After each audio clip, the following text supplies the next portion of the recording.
প্রথমে ইটালিতে রপ্তানি হতো এবং তারপরে ইটালি দেখা দেখি পৃথিবীর অন্যান্য সব দেশ এখন কম বেশি কিছু কিছু নিচ্ছে। এটা বর্তমানে এখন বাংলাদেশে চলে, ইটালি যায়, মানে বিভিন্ন দেশে যায়, ইটালি যায়, জার্মান যায়।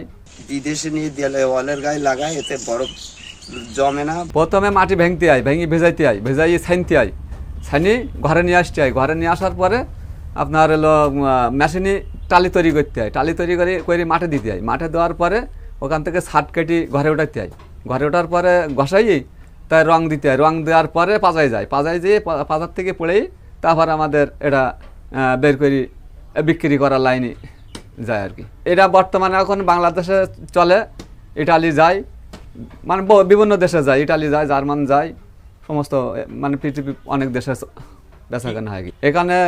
এখানে রূপটালি হয়, তারপরে তোমার ওই সাদের টালি হয়। এটা হলো ঢেউটিন টালি, এটা হলো দেশে লাগানো হয়, দেশে চালে লাগানো হয়, দেশের কাজে ব্যবহার হয়, এটাও দেশের কাজে ব্যবহার হয়। আর আমরা একটা বিদেশ পাঠাই, এটা বিদেশে নিয়ে দিলে ওয়ালের গায়ে লাগায়, এতে বরফ জমে না, মেডিসিন দেয়, বরফের কারণে চলে যায়।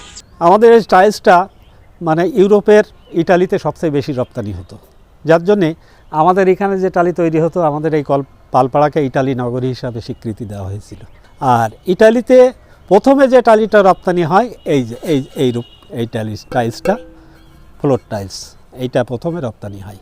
তারপরে আরও বিভিন্ন ধরনের ডিজাইন আছে, সেগুলো বিদেশে রপ্তানি হয়। প্রথমে ইটালিতে রপ্তানি হতো এবং তারপরে ইটালি দেখা দেখি পৃথিবীর অন্যান্য সব দেশ এখন কম বেশি কিছু কিছু নিচ্ছে, যার জন্য ইটালি নগরী বলা হয় এই কারণে। প্রথমে ইটালিতে যেত ইটালিটা।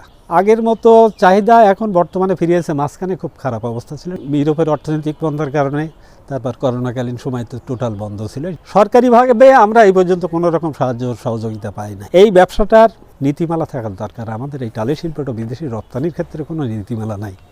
সরকার যদি কোনো একটা নীতিমালার মাধ্যমে এই টালিটা বিদেশে রপ্তানি করতো, যে লস খাচ্ছে, আগে আমরা একটা মাল দিয়ে 10 টাকা নিতাম, এখন আমরা 5টা মাল দিয়ে 10 টাকা নিচ্ছি, এটা আমাদের দেশের সবচেয়ে বড় ক্ষতি।